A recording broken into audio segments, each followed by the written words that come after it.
자, 이제 교과서반과 관련된 OT 좀 하고, 그다음 교과서반에서 본격적으로 여러분들이 수업에서 어떻게 해야 할지 이제 수업 팁을 말씀드릴게요.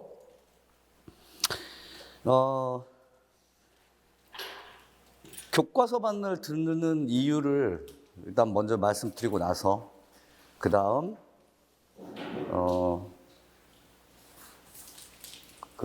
올해 하반기부터 교과서가 바뀌어요.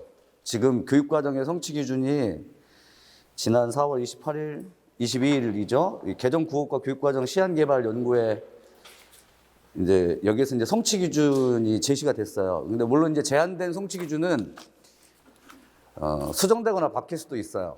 근데 수정되거나 바뀔 수도 있는데 그것은 이제 그렇게 뭐 많이 바뀌지는 않을 것 같고, 교육과정의 성취 기준만 개발이 돼 있고 안에 그 성취 기준에 대한 해설들이 없어요. 그래서 기존에 이제 올해 바뀌는 그 교육과정의 성취 기준이 바뀐 성취 기준으로 여러분들 공부도 해야 되고, 또한 하반기에 이제 교과서가 이제 개발되기 시작하면 교육과정 이렇게 뭐 참여하셨던 분들이 뭐 교과서 집필에도 뭐 참여할 수도 있고 뭐 그럴 수도 있어요.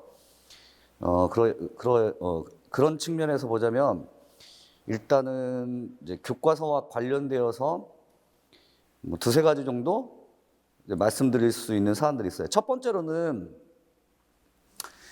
1, 2월하고 3, 4월 달에 여러분들 공부했던 그 과정들을 한번 점검을 한번 해보세요. 되돌아가서 생각해 보시면 1, 2월 국어교육론에서 다뤘던 내용들이 개론서에 나와 있는 내용들이야. 개론서.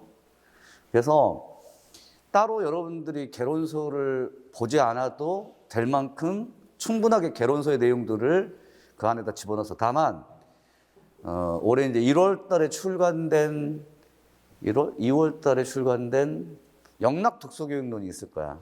그 영락 독서교육론은 그 1, 2월 기본이론 교재에는 포함되어 있지는 않아요.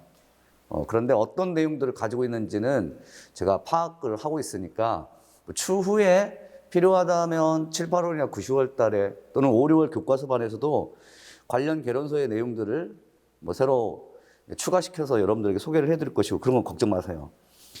그리고 3, 4월의 교육과정반은 이게 4월 22일 날 시안이 나왔기 때문에 3, 4월 교육과정반에 이것이 들어와 있지는 않아요. 그래서 이제 요 내용들은 추후에 마찬가지로 5, 6월 교과서반부터 시작해요.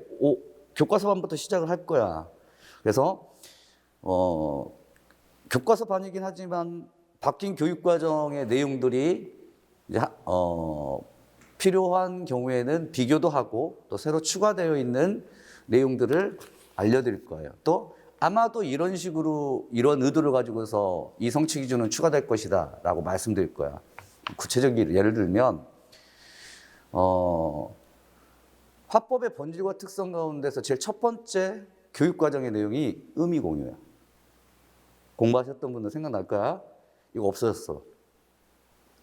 바뀐 교육과정에서는. 근데 화자의 의도와 관점을 추론하며 듣기가 중학교 교육과정의 1항에 나와. 의미 공유가 추론하며 듣기야. 근데 그 맥락을 이제 이해하는 거야. 그런 식으로. 의미의 공유가 왜 추론하며 듣기죠? 그거는 이제 교과서를 보면서 여러분들이 파악을 해야 돼. 그런 측면에서 지금 교육과정은 추상적이고 개론서는 훨씬 더 추상적이야. 개론서는. 그래서 개론서의 훨씬 더 추상적인 내용, 그 다음에 조금 더 구체적인 것이지만 그래도 추상적인 내용들을 교과서에서 확인하고 또 학습활동에서 그것을 우리가 봐야 돼요. 이게 이제 첫 번째야. 추상적으로 배웠던 개념을 구체적으로 확인하라. 처음에 공부를 하실 때는 여러분들이 어려워하는 점이 두 가지가 있어. 국교론 같은 경우에. 첫 번째는 개념이 낯설어. 두 번째로는 체계적인 목차 구성이 없어. 그래서 어려운 거야.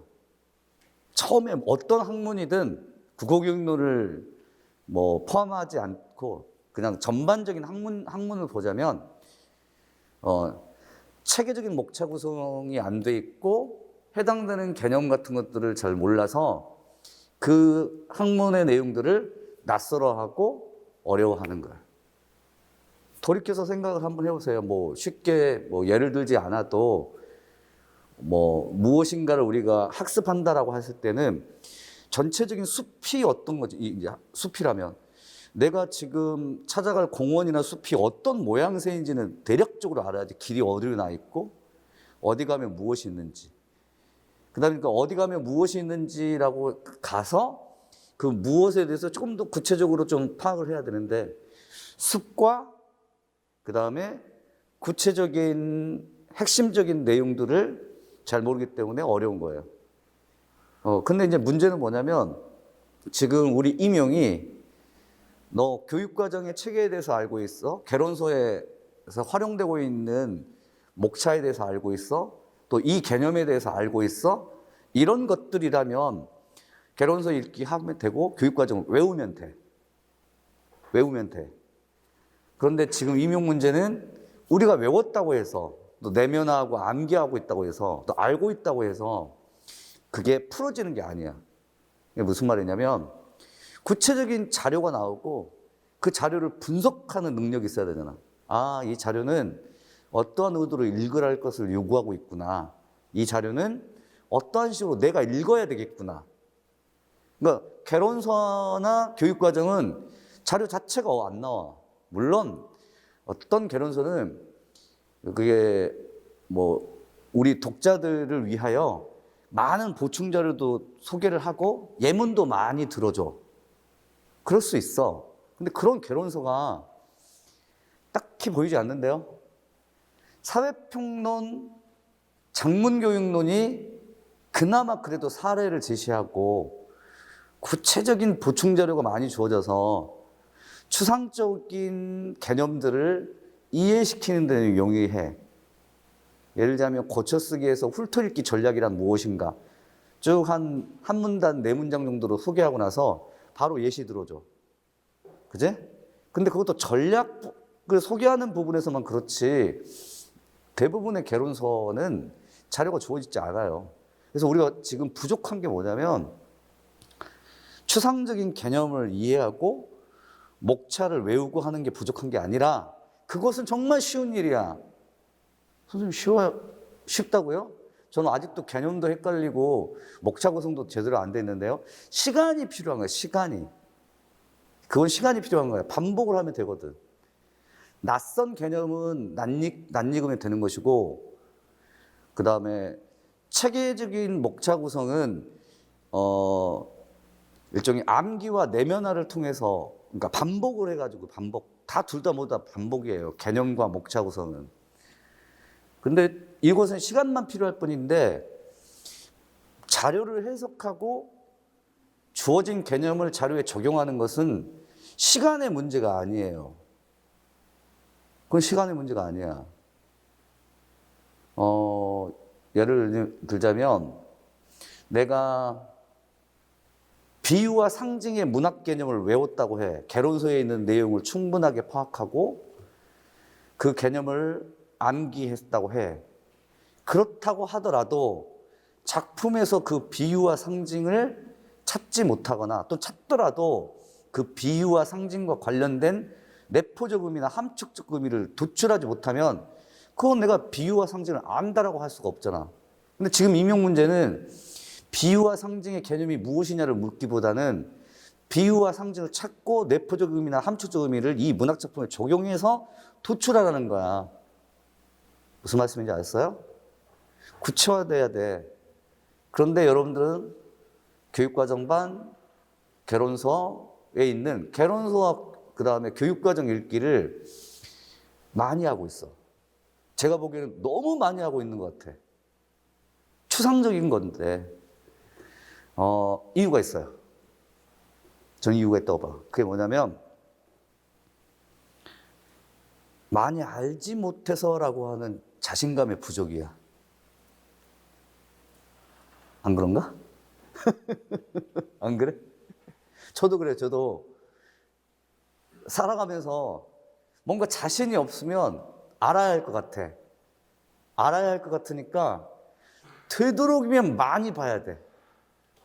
그러니까 많이라고 하는 양적인 측면에서.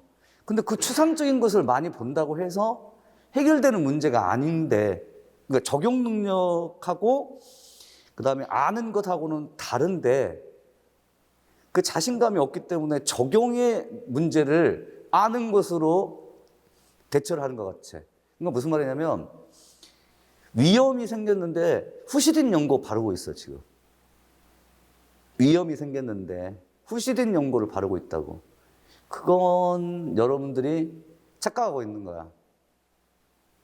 특히 이제 학원 수업에 의존하시는 여러분들이 가지고 있는 생각 자체가 내가 뭔가를 자신 있어서 보다는 장의존적인 게 많아. 선생님에 의존해서. 그래서 이제 스스로 자신감이 부족하다, 자신 없다고 생각하니까, 되도록이면 많이 알려고 노력하다 보니, 되도록이면 시간을 쪼개서라도 개론서 읽고, 그제? 시간을 쪼개서라도 개론서 읽고, 그 다음, 또 1, 2월 기본 이론 교재도 공부하고, 3, 4월 교육과정도 막 디테일하게 이제 공부하려고 하는 것 같아. 그러니까 양을 많이 늘리는 거지, 양. 근데 그거 후시딘 바르는 거야, 그거는. 지금 위험의 문제인데. 그러니까 적용하는 임용시험의 체제에서 적용을 게을리하고 그냥 암기하고 목차구성하면은 해결될 수 있는 것이라고 생각하는 것. 이건 나중에 여러분들이 11월 달, 9월 모의고사 때 7, 8월 몸풀 때부터 느껴지는 바야. 어떤 개념을 묻는지 이해는 가. 그런데 정작 내가 답안을 소설했는데 논점을 달리해서 틀렸어. 내가 모르는 것도 아닌데 어째서 이런 문제에 대해서 내가 헷갈리거나 아니면 틀렸지? 분명히 공부했는데 적용 능력의 문제야. 그러니까 얼추 이제 1, 2월, 3, 4월 반 들어서게 되면 얼추 숲이 어떤 형태인지는 대충 알고, 그 다음에 처음에는 낯선 개념이었는데 어느 정도는 낯익어. 그런데 이게 구체적으로 내가 문장으로 내 것으로 만드는 것은 아니지만, 그런 상태에서 이제 구체적으로 자료를 해석하고 적용하라고 하면 그때부터서는 이제 난리 나. 구체적인 예를 한번 들어드릴까요? 이거 이제 여러분들이 그 프린트물에 있는 OT 자료 중에 하나인데, 작년도에 나왔던 그 연설의 기출문제가 뒤쪽에 있어요. 2022학년도 소설용 문제가 뒤쪽에 있을 거야.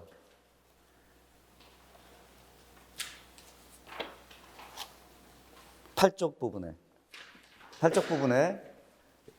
작년도에 나왔던 소설용 문제 팔쪽 부분에 붙어 있을 거예요.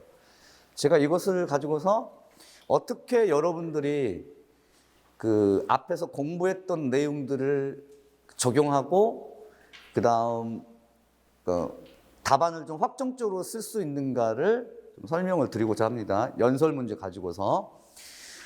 여기 나오는 2022학년도 비영소설용 문제의 프린트물의 8쪽에 나오는, 문두에 나오는 화자의 공신력에 대한 수업 자료 할 때 이 공신력이라고 하는 이 용어는 어디에 있는 개념이라고? 교육과정의 성취 기준에 있는 개념이에요. 그래서 이제 프린트물 그 팁 자료 제일 앞부분에 보시면 교육과정의 성취 기준에 2015 고등학교 2학년 공신력 설득 전략 사용해서 연설한다라고 하는 이 성취 기준의 공신력 개념이 바로 이 연설 문제, 작년도에 나왔던 연설 문제의 교육과정의 성취 기준, 근거가 된다라고 하는 것은 아시겠죠? 여기까지는 이제 확인했어. 그리고 이제 이걸 3, 4월 교육과정반에서 이제 들었을 거야. 이해했어요? 그러면 이 교육과정의 성취 기준에서 이제 여러분들에게 머릿속에 남는 건 뭐냐면, 여기서 적절한 설득 전략은 몇 가지? 3가지가 있다고? 요렇게 이제 설득 전략이 이제 낯설지가 않아. 그 다음, 여기서 이제 이성적, 감성적, 인성적 설득 전략에 대한 개념들이 있을 거야. 낯설지 않고. 그 다음 이제 15교육 과정에서는 여기 솔직하고 수용적인 태도, 그 다음 적극적이고 자신감이 드러나는 태도가 공신력에 영향을 미친다. 요거 하나 하고, 그 다음 여기는 15교육 과정만 있지만, 이제 추가해서 12교육 과정에서는 공신력을 구성하는 요소가 몇 가지가 있어? 3가지. 공신력을 구성하는 요소가 3가지가 뭐가 있어? 성품, 평판, 전문성. 요거 이제 추가해가지고 이제 이 연설 부분에, 고등학교 2학년 연설 부분에 설득 전략의 개념, 공신력을 구성하는 요소 2012교육 과정에서는 3개, 2015교육 과정에서는 2개. 근데 낯설지가 않아.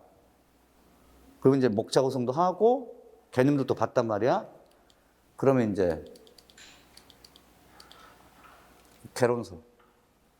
이게 프린트물에도 개론서의 내용을 제가 소개를 했을 거야. 5쪽 부분에 관련 개론서의 내용 확인해가지고 여기 보시면 이제 공신력에 대한 개론서의 설명 내용이야. 설명 내용이야. 공부를 여러분들이 이 개론서에 있는 이 설명 내용 1, 2월 달에 다뤘던 내용들이야. 보시면 공신력의 이제 특성이나 속성에 대한 설명이 이렇게 있어. 길게 있어. 길게 있는데 여기서 이제 주목할 것은 여기 4번 항목에 화자 자신 속에 속하는 것이 아니라 공신력이란 수용자들의 지각과 판단에 의해서 평가된다. 이 부분이 눈에 들어올 거야. 이유가 뭐냐면 제가 1, 2월 기본이론반 수업 시간에 했을 때 화자의 공신력이란 원래 공적인 신뢰를 받을 만한 능력이라고 했어. 누가 가지고 있는 거야? 화자가 가지고 있는 능력인데 누구에 의해서 판단되고 평가되는 능력이야? 청자에 의해서 지각되고 평가되는 거라고 했어. 이 부분이 아마 이제 눈에 들어올 거야. 밑줄 쳐진 부분. 그 다음에 이제 5번 부분은 제가 이제 설명을 드리지는 않고 또 개론서에만 있는 내용인데 공신력은 시간에 따라 변화한다라고 하는 속성이 있어. 자, 이건 이제 확인했다고 쳐. 그 다음에 두 번째로는 이제 앞에서는 이제 공신력의 특성 가운데서 2가지. 공적인 신뢰를 받을 만한 능력이긴 하지만 수용자들의 지각과 판단에 의해서 평가되는 것으로 시간에 따라 변화한다는 특성을 파악했으면 그 다음 여기 공신력의 차원이라고 지금 여기 돼 있죠. 여기 개론서에서는 차원이라고 돼 있지. 근데 이건 공신력을 구성하는 요소야. 요소. 예를 들면 전문성, 그 다음에 뭐죠? 신뢰성, 그 다음에 뭐 사회성, 침착성, 외향성 이런 것들. 이걸 1, 2월 기본이론반이나 교육과정반 때 안 한 거 아니야. 예를 들면 전문성 하게 되면 전문성은 지적 수준, 학력, 여기 밑줄이 그어져 있지 않지만 사회적 지위, 연령, 관련 경험들에 의해서 결정된다는 것으로 특히나 화자가 그 화제나 주제에 대해서 얼마만한 지식이나 경험을 충분하게 갖추고 있는가가 핵심이야.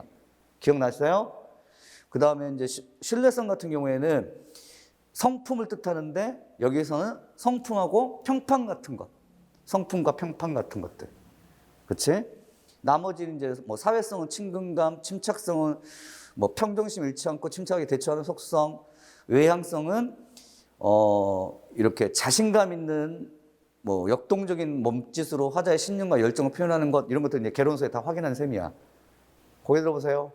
여기까지가 이제 여러분들이 1, 2월 기본이론반 때, 요거 이제 1, 2월 기본이론반 때, 그 다음에 뭐죠? 근데 요거는 교육과정반 때 이제 공부했던 내용이야.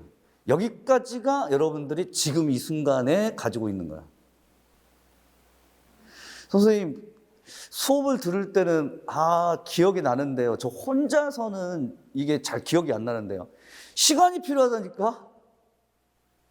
그거는 시간의 문제야. 그거는 계속 반복해서 생각해내야 되는 거야. 언제까지?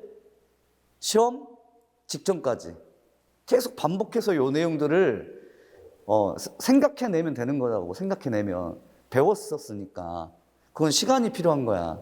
이해했어요?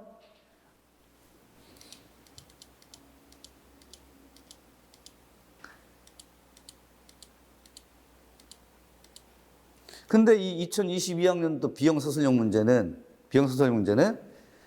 화자의 공신력에 대한 설명 자료가 이 설명 자료가 추상적인 개론서의 내용이라고 합시다.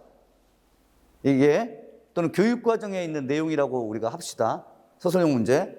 이것만 있는 거 아니잖아. 여기에 무슨 가로치고 예를 들자면 공신력을 구성하고 있는 요소 4가지를 적어라. 이런 문제 아니잖아. 다 주어져 있잖아. 지금 여러분들이 한 건 공신력을 구성하는 요소, 공신력의 차원, 공신력의 특성, 그다음에 이성적, 감성적, 인성적 설득 전략에 대한 목차, 그다음에 개념 다 외웠었잖아. 근데 여기 외울 필요 없다라고 지금 여기 나오잖아. 가는 설명 자료가. 무슨 말씀인지 아셨어요? 외울 필요가 없잖아. 외울 필요가. 왜 그렇게 외우려고 애를 쓰는지 저는 잘 모르겠어요. 기평 문제는 좀 외워야 돼. 왜냐하면 영어로 써야 되니까. 근데 서술형 문제는 주어져 있는 설명 자료가 있는데 어째서 외우려고 하는지 모르겠어요. 지금 여러분들이. 그거 외운다고 하더라도 그것은 1, 2월 수업 들었으니 외워지겠지. 3, 4월 교육과정반 수업 들었으니까 외워지겠지가 아니라 그냥 11월 시험 보기 전까지만 암기하고 내면하면 돼. 그럼 봐.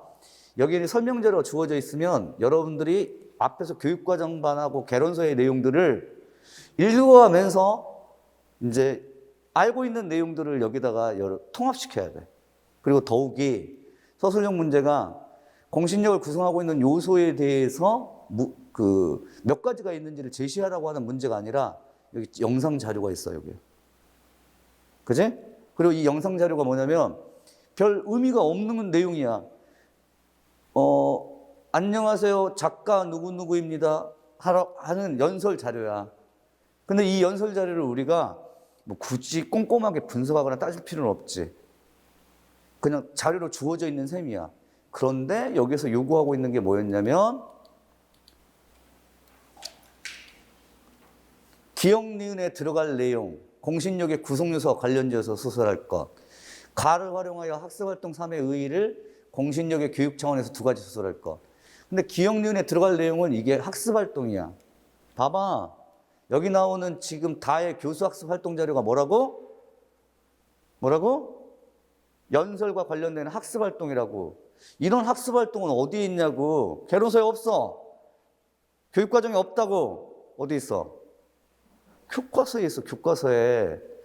교과서에 있는 학습활동의 모습을 띄고 있으니까 이 학습활동은 1 다음에 2 다음에 3은 어떻게 진행될 것이라고 미리 예측이 가능하다고 공부를 하셨던 분이라면. 봐서 1. 강연 듣기 전 강연자의 이력을 확인하자. 공신력이니까. 그 다음 2. 강연을 들으면서 청자 입장에서 공신력을 분석해보자 라고 하면서 이것조차도 주어져 있어, 세상에. 이게 무슨 말이냐면 위에 나오는 이 강연 자료가 있는데 그 강연 자료에 해당되는 내용들이 주어진 상태에서 이 강연 내용은 어떤 공신력의 요소일까요? 라고 하는 학습활동이야. 그러니까 원래 이 학습활동은 누가 풀어야 돼? 누가? 학습자들이. 근데 학습자들이 풀어야 할 이 학습활동의 답안이야. 이게 답안. 빈칸에 들어갈 알맞은 말을 넣으세요. 여러분들한테 요구하고 있잖아, 이거. 학습활동이 주어지고 그 학습활동이 원래 학생들이 풀어야 할 것을 여러분들이 요구하고 있잖아. 그런데 봐. 관련된 공신력의 요소는 어디에 나와 있어? 여기 나와 있지. 여기 나와 있는 공신력의 요소를 여기 나와 있는 자료에 적용해가지고 쓰라라고 하는 거잖아. 이해했어요? 이거는 엄청 쉬운 거야. 조금 더 어렵게 임용 문제를 내려면 강연 내용 여기를 하나 지워.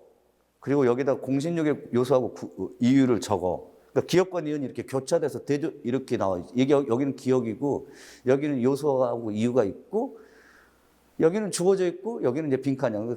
여기가 기억이 빈칸이야. 이런 문제가 어렵다고. 이유가 뭐야? 이런 문제가 어려운 이유는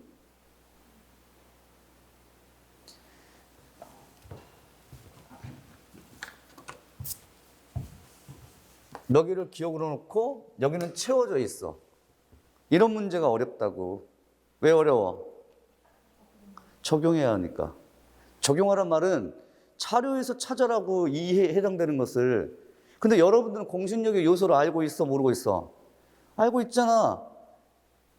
개론서에서도 배웠고 1, 2월 교육과정반에서 배웠던 공신력의 요소. 예를 들면 2012 교육과정에서 공신력의 요소는 몇 가지야? 3가지. 성품, 평판, 전문성. 2015 교육과정에서 공신력의 요소는 뭐야? 교육과정에서 솔직하고 수용적인 태도, 자신감 있고 적극적인 태도. 그래서 5가지잖아. 그 다음 개론서에서 공신력의 요소. 그래, 전문성, 사회성, 외향성. 이거 외웠잖아, 여러분들은. 외울 필요 없잖아. 앞에 여기 나오는 자료가 있는데. 외우는 문제가 아니란 말이야. 주어진 자료를 여기 이 담화 자료에 적용하여 기억에서 그 해당되는 부분을 찾으라라고 하는 문제. 이런 문제가 어렵다고. 근데 이거는 이 문제가 쉽게 만든 이유는 기억이 주어져 있으니까 그래. 그래서 쉬운 거야. 아, 너무 쉽게 냈구나. 그런데도 이 문제에 이점을 날리신 분이 있어. 합격하신 분들 가운데에서도. 왜 그랬지? 너무 자신했으니까. 어떤 것을 자신했지? 공신력에 대한 설명 자료의 구성 요소에 대해서 여러분들이 모르는 바가 없으니까. 그러니까 여기서 이제 외워서 쓰는 것이어서 관련된 공신력의 요소를 이제 여기서 해당되는 부분은 이제 찾기만 하면 돼. 문예창장 전공하고 타이틀도 얻었습니다라고 하는 부분은 어디에 나오냐면 여기에서 이 앞부분에 나와.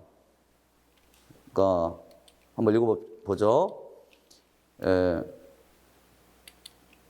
안녕하세요. 저는 작가예요. 혹시 저를 잘 모르시는 분을 위해서 제 소개를 하겠습니다. 저는 문예창작을 전공하고 이제 여기가 이제 여기 나오는 거. 문예창작을 전공하고 여기 뭐냐?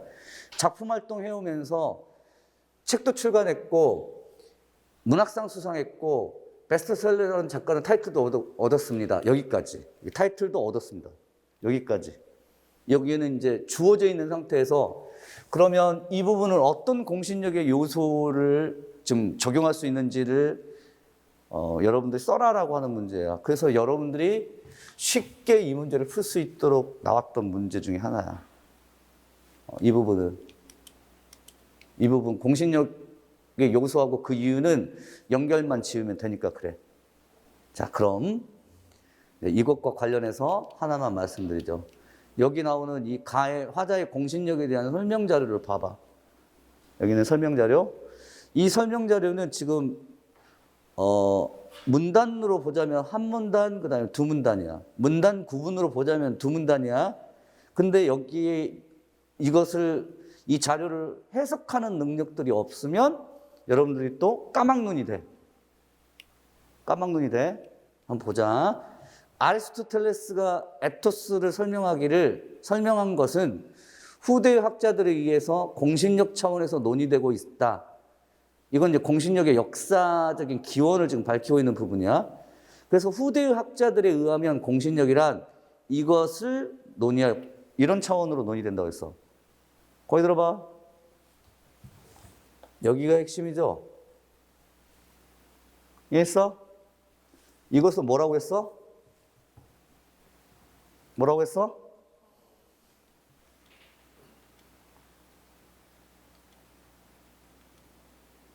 앞에 개론서 봐봐. 화자에 뭐라고 했어? 공신력에? 개론서 볼 때는 이거 안 보였을까? 그냥 이것만 보였을까? 전문성, 신뢰성 이런 식으로.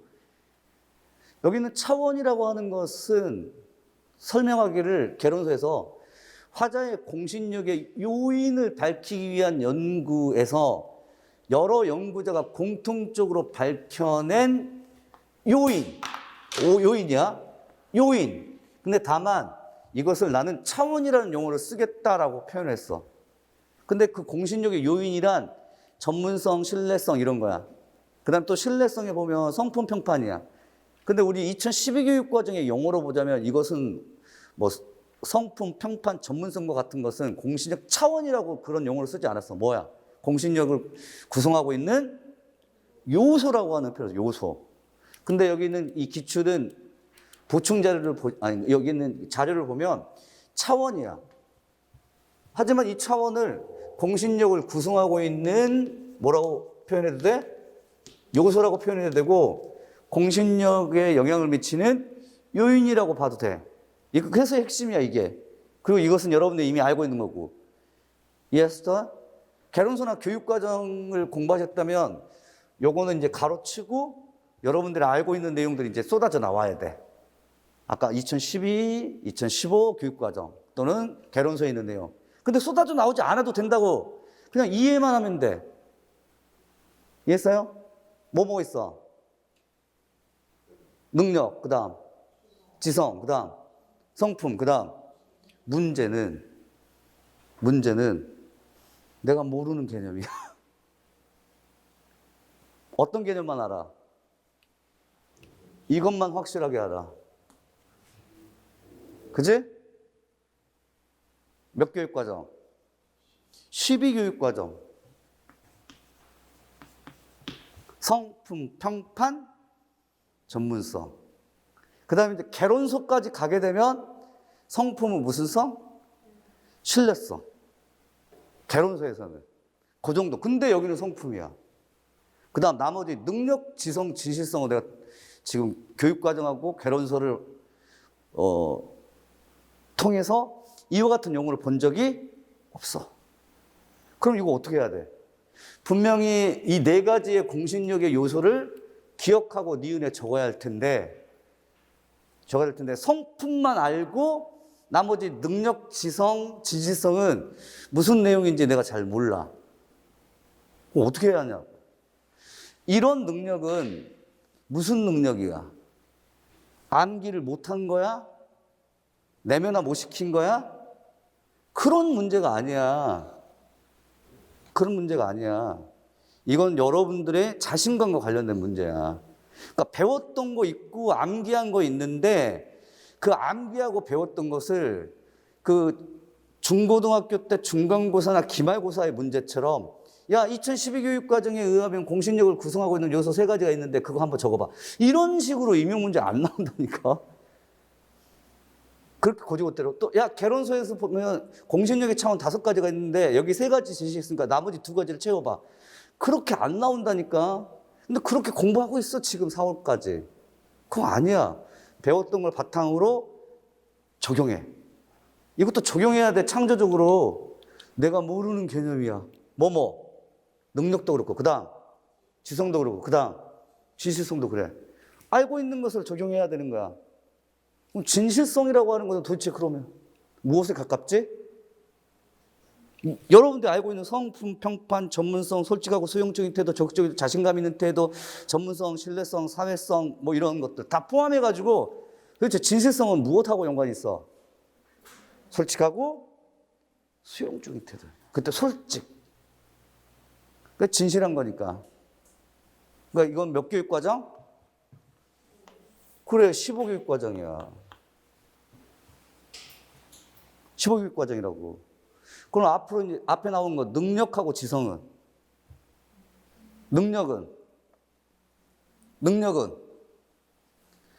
능력 자체는 일상생활에 요거로 뭔가를 할 수 있는 거잖아. capability, able, be able to. 무엇을 할 수 있는 것. 이해했어요? 그러니까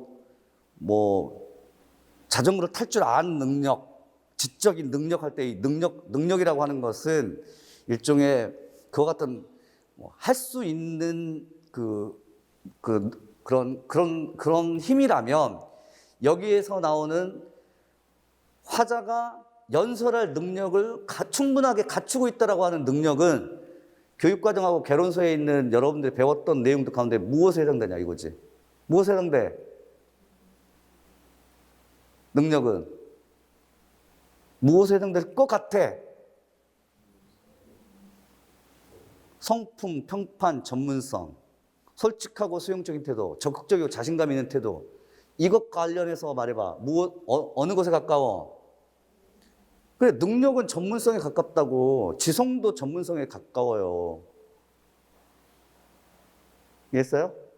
근데 그 중에서도 전문성에 가까운 것은 능력이고, 지성은 아무래도 지능적인 측면이야, 지능. 그래서 예를 들면,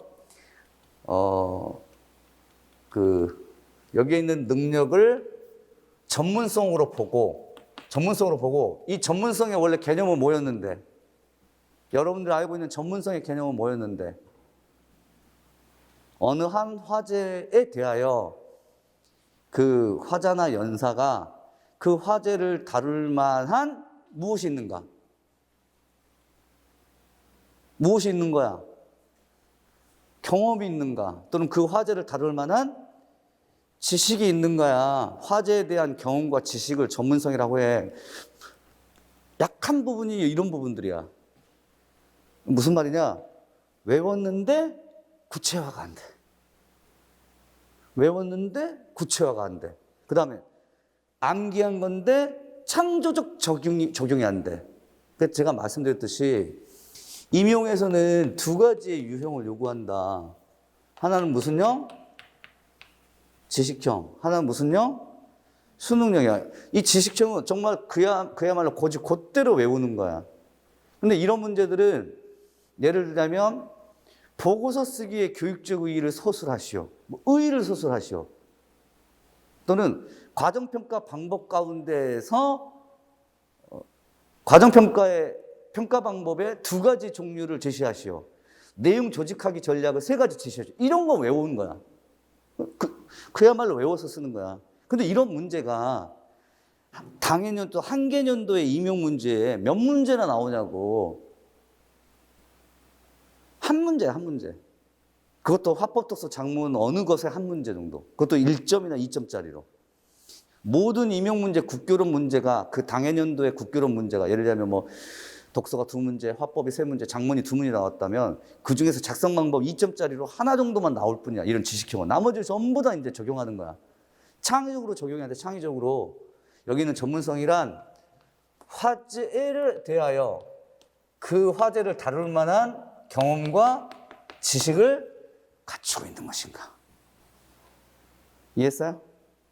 그런 식으로 이제 살피고, 여기는 지성을 내가 모르는 것을 확정짓고, 여기는 이제 아무리 따져봐도 전문성, 성품 평판 전문성, 솔직하고 수용적인 태도, 그다음 적극적인 자신감 있는 태도, 또는 개론서에 나오는 5가지의 차원.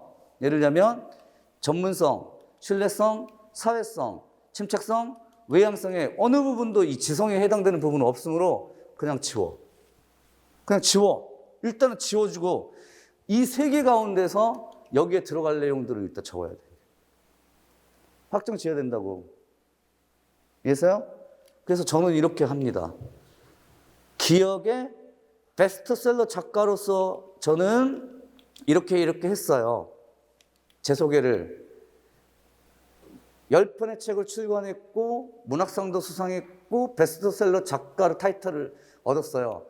그래서 이와 같은 것들이 내가 강연할 내용에 이게 화제, 이게 주제, 이게 강연 내용이야. 연설하고자 하는 내용에 이렇게 연결되는 거예요, 이제. 그럼 내가 강연할 내용이 뭐였는데? 주식 투자 어떻게 할 것인가요? 아니잖아. 맞지? 작가인데 글쓰기와 관련된 연설 주제를 다루고 있어. 관련 있어, 없어? 있지. 그러므로 이 연설 주제를 다룰 만한 경험과 지식이 충분하다. 무슨 성? 전문성. 이 연설 주제, 글쓰기라고 하는 연설 주제를 다룰 만한 경험과 지식이 충분하다. 전문성. 이 연설 주제를 다룰 만한 능력을 갖추고 있다. 그런 측면에서 여기를 기억본에 들어갈 것을 관련되는 공신력의 요소를 전문성이라고 보자. 근데 이 전문성은 위에 나와 안 나와? 이 용어는 안 나오니까 이것을 능력이라고 쓰고, 그 다음에 요소야. 그 이유를 밝힐 때 잘 봐. 강연의 주제가 뭐라고? 글쓰기. 그 글쓰기라고 하는 강연 주제와 관련된 요것들을 밝히고 있잖아. 근데 이것이 곧 뭐에 해당돼? 경험과 지식에 해당되는 거잖아. 그 연설 주제를 다룰 만한 충분한 경험과 지식을 갖추고 있기 때문에. 끝! 됐어요? 선생님, 이 정도는 저도 할 수 있을 것 같은데요? 그런가? 그런가? 그 다음. 이제 나머지 능력, 지성은 내가 지웠고, 성품하고 진실성만 남았는데, 두 번째 칸에 들어갈 내용이 원래 여기도 어렵게 하자면 찾아라라고 했는데 여기는 찾아져 있어. 보면, 쓰기의 두려움을 이기는 것은 이라고 하는 부분으로. 여기서부터요. 글쓰기는 어려워요. 왜 그럴까요? 글쓰기가 두렵기 때문이에요. 작가인 저도 그 글쓰기의 두려움이 있답니다. 작가인 저마저도 글쓰기의 두려움과 쉽지 않음을 느낀 적이 있답니다. 이 부분이야. 그리고 이제 이 부분을 관련해서 공신력을 구성하고 있는 어떤 요소가 관련되어 있느냐. 지성은 일단 지웠고 능력은 기억에 해당되는 거고 나머지 두 개 중에 하나야. 이제 확정돼 있죠? 그럼 이제 확정돼 합시다. 무슨 성?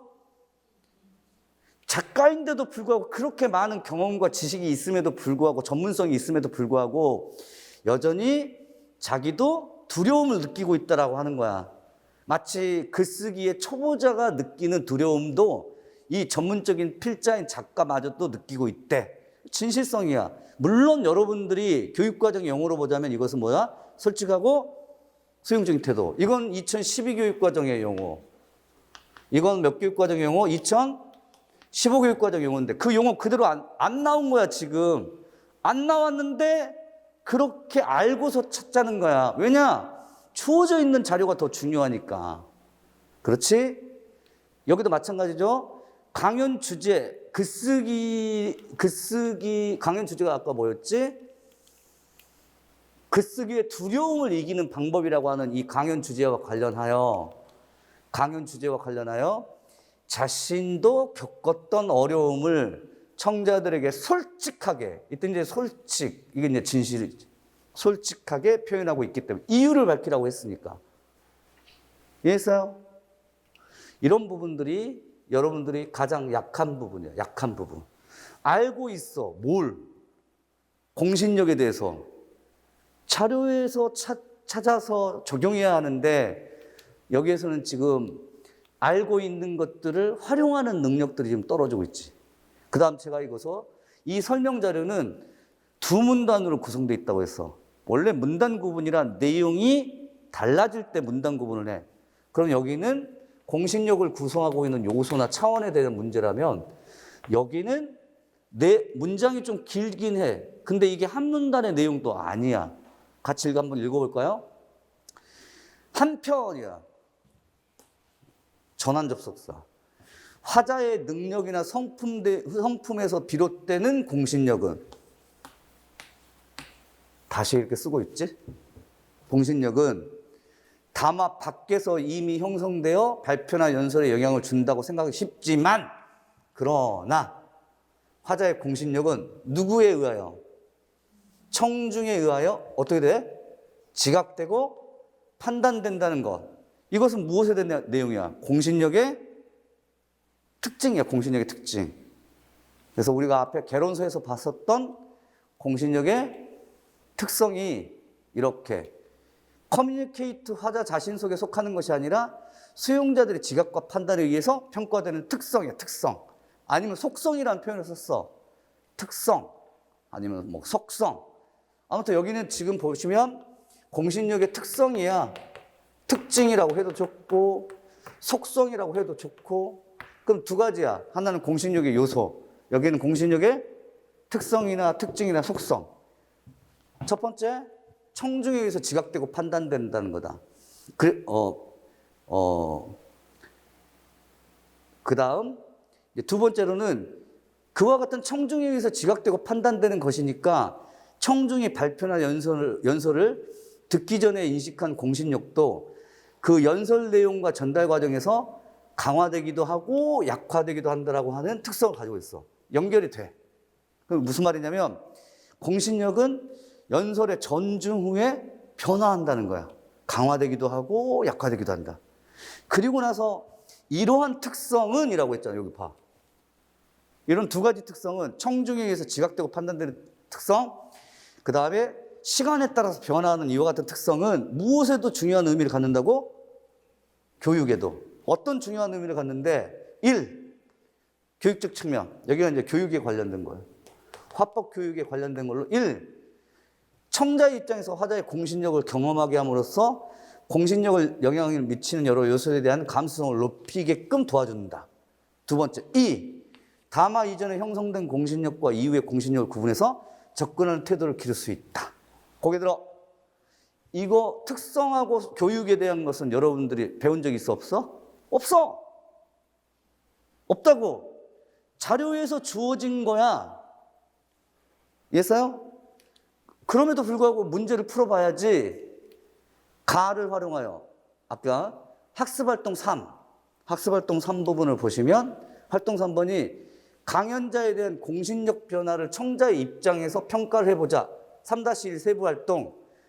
강연을 듣고 난 후 느낀 강연자에 대한 공신력 정리해보고 강연자에 대한 공신력의 강연 전, 강연 후 달라졌는지 판단을 해보자는 거야. 이건 이제 보충 자료에 의하면 앞에서 공신력의 특성 두 가지야. 하나는 청자에 의해서 지각되고 판단된다. 두 번째로는 연설의 내용과 전달 과정에서 강화되기도 하고 약화되기도 하는 등의 변화를 갖는다. 이 자료가 학습활동 이제 3에 적용되어서 강연을 듣고 난 후에 전과 후에 공신력에 대해서 어떻게 달라졌는지를 판단해보자라고 했으니까 그게 이제 적용된 거라고. 근데 그 적용된 것에 의해서 교육적 차원에서 두 가지를 의의를 수술하고 있어. 아무리 봐도 모르겠어. 근데 가를 활용하라고 했으니까 가에서 교육적 차원은 두 가지로 어떻게 설명되어 있어? 1. 감수성 높일 수 있다. 2. 그 다음 뭐죠? 공신력을 구분해서 접근하는 태도를 기를 수 있다. 이거 두 가지 그냥 쓰면 돼. 어려운 거 아니야. 그러면 이거는 지금 여러분들이 알고 있는 내용이 딱 하나밖에 활용이 안 됐어. 뭐? 공신력을 구성하고 있는 요소 4가지. 이것밖에 없어. 공부한 내용이. 나머지는 공신력의 특성에 대한 설명은 처음 본 거고 교육과 관련된 것도 처음 본 거야. 그런데도 불구하고 그 설명 자료를 활용하여 그다음 요 내용의 자료들을 지금 이해하고 그다음에 소수를 할 수 있어야 되잖아. 그래서 첫 번째 작성 방법은 여러분들이 알고 있는 것들이지만 좀 더 창의적인 그 유연성을 가지고서 적용하라는 문제고, 두 번째는 그야말로 모르고 있는 것이므로 가를 활용해서 그냥 그대로 그냥 적어달라는 얘기야. 어려운 문제 아니지. 근데 여러분들이 지금까지 3, 4월까지 공부한 건 항상 그런 거야. 이것만 암기하는 거야, 이것만. 암기한 거 그대로 안 나오면 어떻게 하려고 해. 이런 식으로 나오면 어떻게 하려고 해, 이거. 이런 식으로 나오면 어떻게 하려고 해. 그 다음에 이제 제가 빼먹었던 지성에 대한 설명은 좀 보충해서 드릴게요. 이제 정답은 이렇고요. 그 다음 논점 분석에서 제가 그 3가지 차원으로 이렇게 분석하는 방법은 다 설명을 드렸어요. 그 논점 분석에 보시면 고대 그리스 수사학에 대한 내용이 나와요. 여기 잠깐만 설명을 드리고 그 다음에 다른 사람들한테 아는 체 하세요. 야!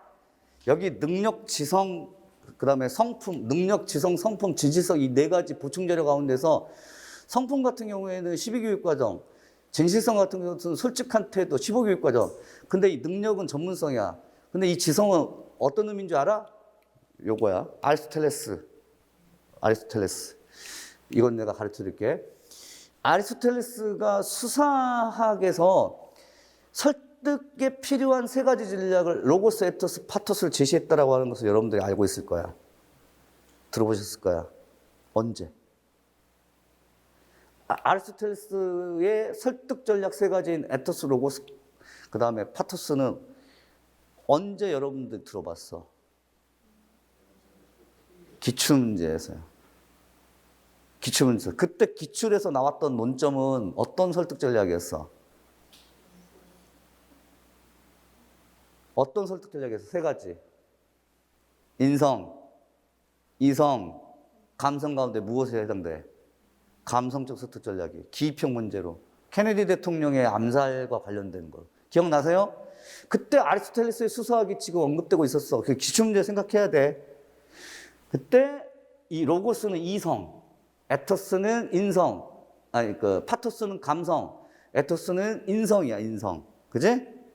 설명을 했을 거야. 이 세 가지 중에 이제 에토스란 설득 방법 세 가지 중에서 인성적 설득 방법이야. 인격적 방법으로, 인격으로 설득하는 것을 말하는데, 이 아리스토텔레스에 따르면 화자가 세 가지를 가지고 있으면 된대.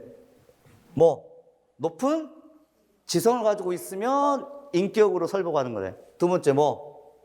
선의. 세 번째 뭐? 도덕성. 그래서 이때 지성, 선의, 도덕성이라고 하는 이 개념이나 용어가 아리스토텔레스가 인성적 설득 전략 할 때 에토스를 활용할 때 제시했던 거야. 현대학자들은 이 지성, 선의, 도덕성 가운데서 도덕성 같은 것들을 이제 성품 평판으로 이렇게 재구성해가지고 이것을 신뢰성이라고 이렇게 새롭게 제시를 한 거지. 여기서 이제 지성이라고 하는 게 뭐냐면 지능이야. 사물에 대한 정확한 판단을 할 수 있는 지능을 갖춘 자. 그것을 우리가 지성이라고 불러. 사물에 대해서 정확하게 판단할 수 있는 자.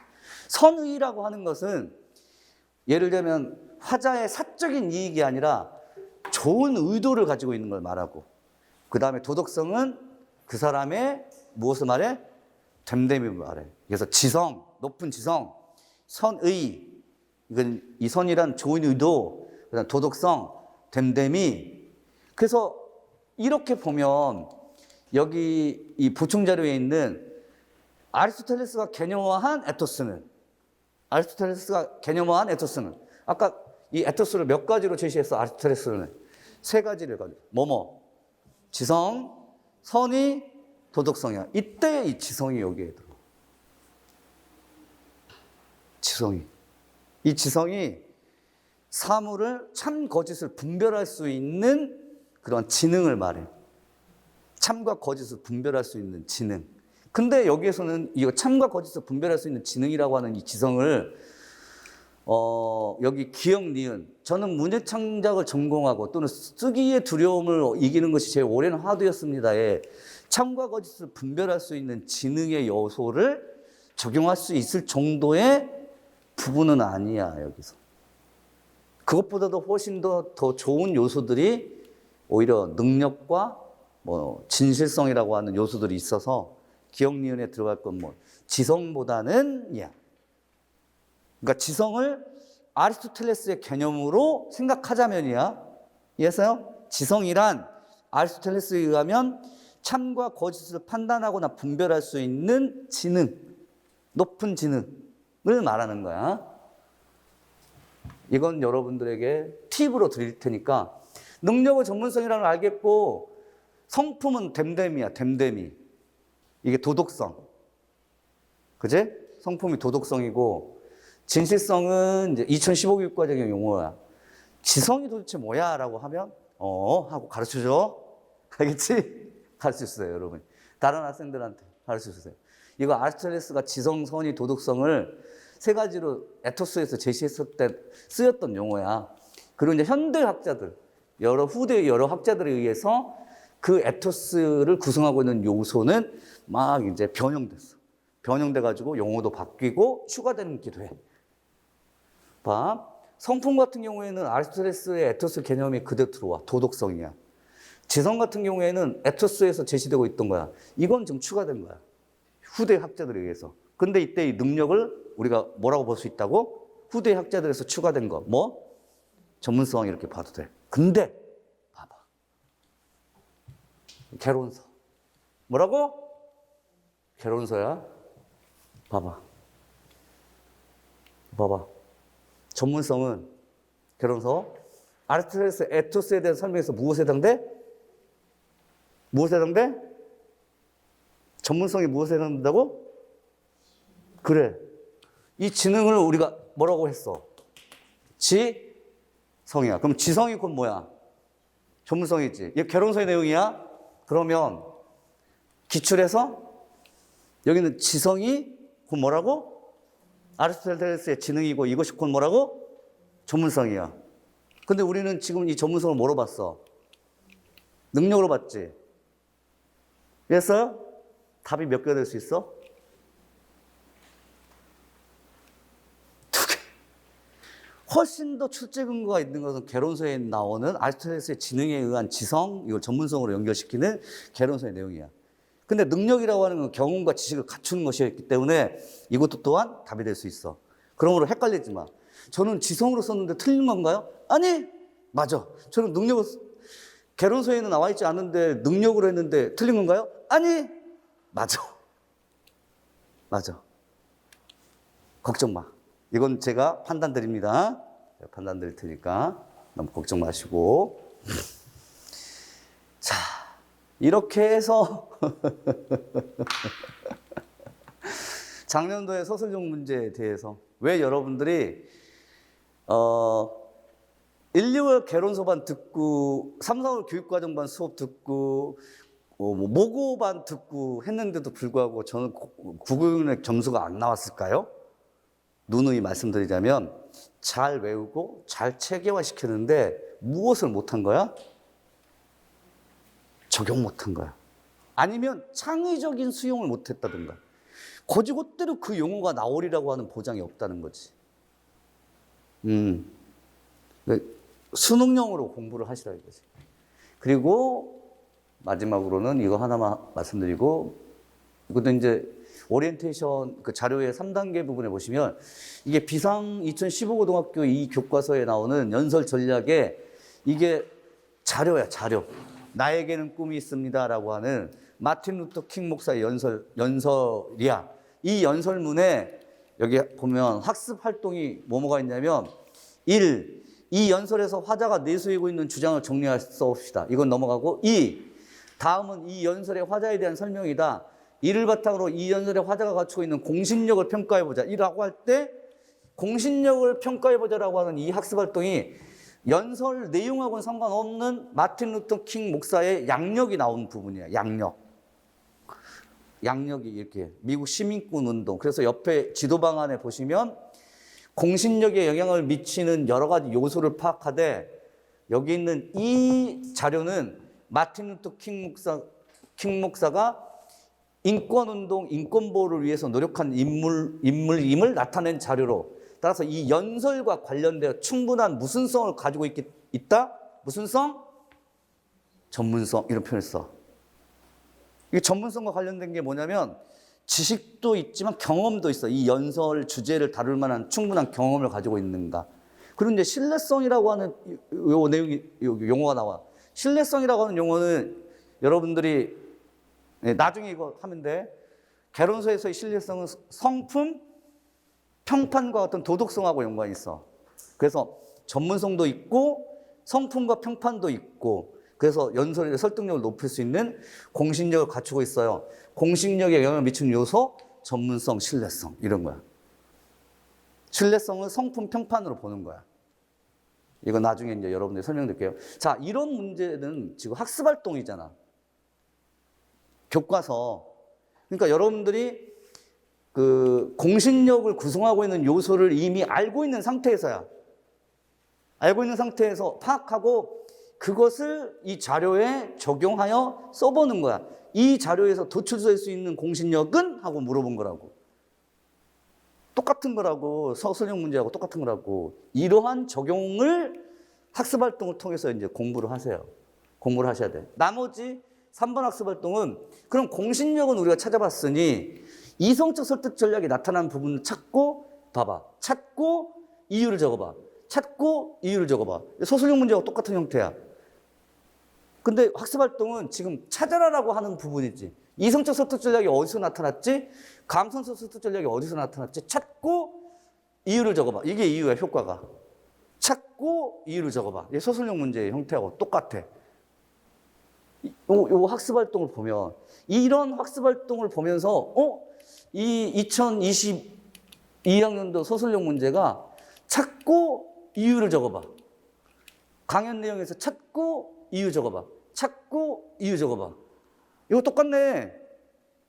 하는 것을 여러분들이 볼 수 있는 거야. 다만 그때 마틴 루터 킹 목사가 나왔을 때 설득 전략을 찾고 이유를 적는 건데 여기는 공신력의 요소를 찾고 이유를 적는 거야. 공신력의 요소를.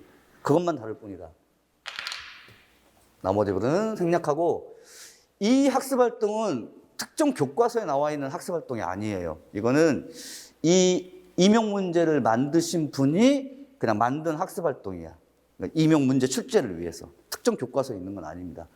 그래서 여러분들이 교과서를 배우려고 하는 이유는 무엇이냐면 첫 번째로는 일종의 그러니까 첫 알파와 오메가는 뭐냐면 여러분들이 알고 있는 연설 전략을 적용하라는 거야. 아, 이거 감소해서 전략이야.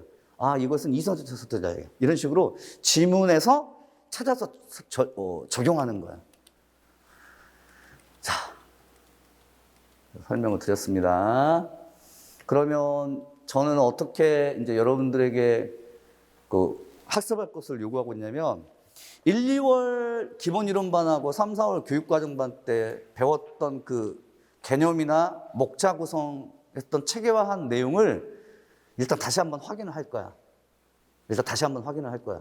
확인을 하고 나서 또 설명도 드릴 거고, 그러면 반복되죠? 그리고 이제 그 교과서에 나오는 자료에 적용하는 거야. 그리고 이제 학습 활동의 예시 답안 같은 것들을 보면서 이 활동이 가지고 있는 의의가 무엇인지를 같이 볼 거야. 여러분하고. 오케이? 그러므로 반복이 되지. 그 다음에 또 하나는 OT 자료가 아니라 이 자료가 있어요. 자료 보세요. 그 OT 자료 이외에 또 추가된 자료.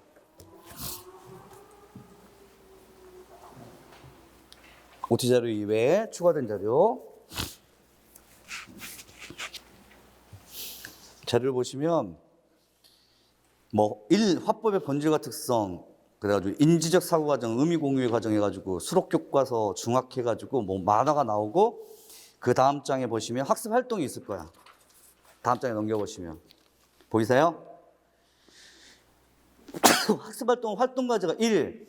위의 만화를 읽고 빈칸에 들어갈 말을 쓰세요. 2. 또 대화의 맥락을 이해하고 이들의 대화가 적절하기 위해서 빈칸에 들어갈 말을 또 쓰세요. 3.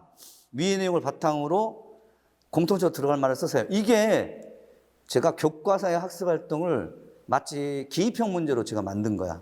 그러니까 여기 나오는 여러분들의 교재에 있는 교과서의 학습 활동을 제가 임용 문제 스타일로 약간 바꿨어요. 자, 그러면 여러분들이 좀 하실 일은 뭐냐면 제가 매주차 이런 프린트물을 나눠드릴 거예요. 이거는 여기 나오는 교과서의 학습 활동이 기입형 문제나 소설형 문제처럼 나오는 거야. 그럼 이거는 복습하실 때 쓰셔야 돼. 예, 답이 없어. 여기에서 답은 다 어디 있어? 교재에 있는 거야, 교재. 그리고 이제 수업 시간에 이 학습 활동을 저하고 같이 보는 거야. 그러면 이제 복습하실 때는 여기에 나와 있는 학습 활동의 내용들이나 자료를 읽고, 그 다음 여기 나오는 이제 문제가 있잖아. 여기 문제밖에 없거든. 이 문제를 보면서 답이 무엇일지를 추측해. 정답이 없으니까 복습하실 때 여기서 찾아야 돼. 혼자 하시든 스터디팀에서 하시든 상관없어. 매주차마다 이런 자료가 나올 거야. 그러면 이것은 여러분들이 마치 임용 기입형 문제나 임용 서술형 문제처럼 생각하셔야 돼. 그렇게 쓰셔야 돼. 여기는 이제 기입형 문제만 있는 것은 아니야. 서술형 문제도 있어. 그러면 서술형 문제에서 내가 그러면 어떻게 문장 구성하지? 근데 서술형 문제에서 그 답안은 다 어디 있어? 여기 있어. 여기 있어. 여기서 찾아가지고 여러분들이 이제 재구성해 주셔야 돼요. 아셨죠? 이 프린트물에 나와 있는 이 문제에 대한 답을 못 쓴다는 것은 결국에는 시험장에서 이와 유사한 형태의 임용 문제에 대한 답을 못 쓴다는 소리야. 외우면 뭐 하냐고, 못 쓰는데, 자료에 적용 못 하는데. 그지? 개론서 많이 본 여러분들이 독학하고 있는 현재의 학생들에게 여러분들이 하나 툭 던져줘. 야, 답안 다 채워봐 하고. 얼마나 채우는지 한번 보게. 이거 외워서 쓰는 게 아니야. 자료에 적용해서 써야 돼. 자료에서 도출해야 한다고. 자료 해석 능력이 없는데. 이해했어요? 이거 잘 하셔야 돼요. 이거 잘 하셔야 돼요. 매주차 이거 프린팅으로 나눠드릴 테니까. 아셨죠? 오케이, 됐습니다.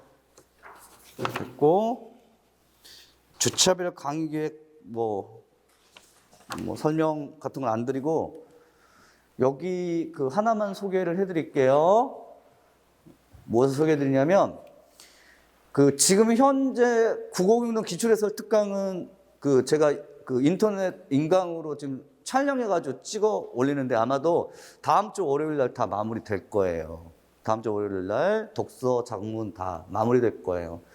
그래서 그 9개년 기출해설 특강의 뭐 할인 제공은 당연히 될 거고, 요거 있죠, 요거 906론 뭐죠? 개념 구조도 특강이라고 있어요. 이 개념 구조도 특강은 작년까지 했었던 핵심어 특강이라고 하는 게 있어요. 핵심어 특강.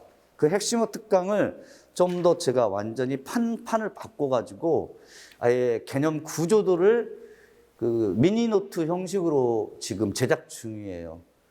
그래서 여기에는 906론의 이해에 필요한 필수 개념도 있고, 그 다음에 목차가 이렇게 그 구조도처럼 목차가 있어서 아마도 이제 지금 이 시즌 5, 6월 정도면 앞에서 배웠던 1, 2월, 3, 4월 교육과정반, 개론서반에서 배웠던 개념들이 머릿속에는 있는데 이제 구체적으로 어떤 목차의 어느 하위 항목에 해당되는지 아직도 가물가물할 거야.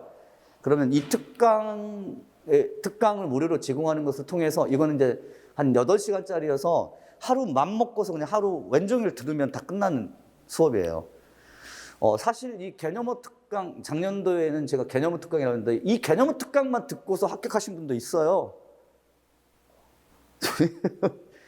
설마 현직 교사가, 그러니까 제 수업을 듣고 합격하셨던 현직 교사가 한 달 정도 그 시험 남은 상태에서 그 906론의 그 개념들이 가물가물하니까 어떤 강의를 들어야 할지 추천 좀 해달라고 해서, 한 달 남은 시점에서 그게 말이 되느냐고 막 제가 막 이야기했어요. 현직 교사라서 떨어져도 상관없잖아, 사실은.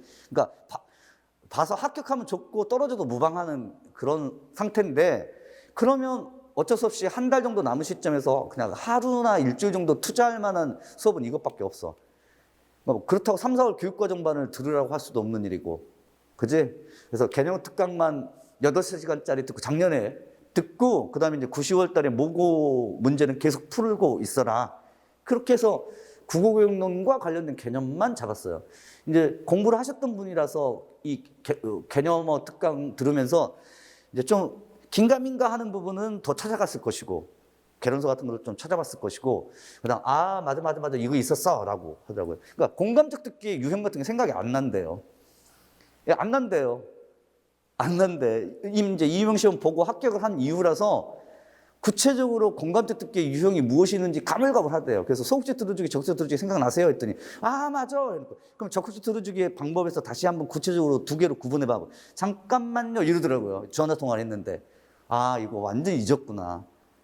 개념 구조 특강을 통해서 잡으시고, 이거는 나중에 이건 이제 교재로 이제 근간이 될 거야. 교재도 만들어지면 나중에 이제 7, 8월, 9, 10월 달에도 이 개념 구조도 가지고서 계속 넘겨보면서 잊혀질만 하면 넘기고, 잊혀질만 하면 넘겨서 이걸로 기본적인 핵심 개념들이랑 목차를 구성을 잡으세요. 이해하셨죠? 요것을 추후 공지해 드릴 거예요. 이렇게 해서 기출해설 특강, 그 다음에 개념 구조도 특강, 이 2가지가 5, 6월 반에서 아마도 제공이 될 겁니다. 물론 이것은 무료 제공, 이건 할인 제공 이렇고요. 나머지 생략. 그 다음에 이제 학습 상담은 그냥 제 전화번호 아시죠? 선생님 궁금한 게 있어요? 라고 말씀해 주시면 제가 전화통화 통해서 해드립니다. 그 다음에 전체적으로 보자면 지금 목요일날 국교론반에 이게 구주 수업이 나오더라고요. 구주? 예. 그런데 하루 실수가 없는 이유가 아시잖아요. 1, 2월 달에도 그렇고 3, 4월 달에도 그렇고 아시잖아요. 이게 많은 내용을 다루고 있어서 아마 못 쉴 것 같았는데, 제가 보기에는 쉬면 안 될 것 같은데, 그래서 빡빡하게 채우고 수업은 진행하되 그때그때마다 제가 말씀드릴게요. 자, 이렇게 이제 주차로 진행된다는 거 말씀드립니다. 자, 여기까지 OT 끝냈고 이제 본격적으로 일단 좀 쉬었다가 그 다음에 수업을 진행하도록 하겠습니다.